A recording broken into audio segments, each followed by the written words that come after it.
परभणी शहरामध्ये सुद्धा वादळी वाऱ्यासह हलक्या स्वरूपाच्या पावसाने हजेरी लावली होती आणि त्यामुळे परभणी वसमत महामार्गावर काँग्रेस प्रदेशाध्यक्ष हर्षवर्धन सपकाळ यांच्या स्वागतासाठी लावलेले फ्लेक्स कोसळले। महामार्गावर फ्लेक्स कोसळल्यामुळे वाहतुकीला अडथळा निर्माण झाला होता। यासोबतच जिल्ह्यात वादळ वारा आणि हलक्या स्वरूपाच्या पावसाने हजेरी लावल्यामुळे जनजीवन विस्कळीत झाल्याचं चित्र पाहायला मिळालं। सगळ्याचा आढावा घेतला आमचे प्रतिनिधी अक्षय मुंडे यांनी।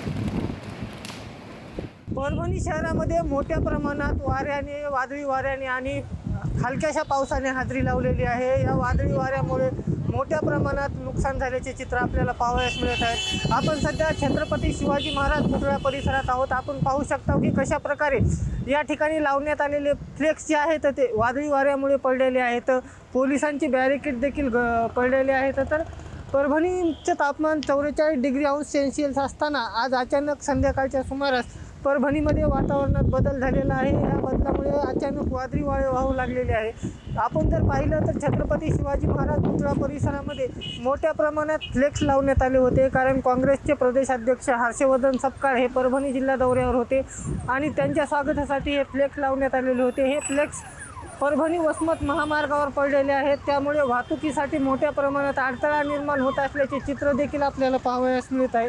वादळी वाऱ्यामुळे देखील मोठ्या प्रमाणात नागरिकांना समस्येला तोंड द्यावे लागत आहे, धूळ उडत आहे।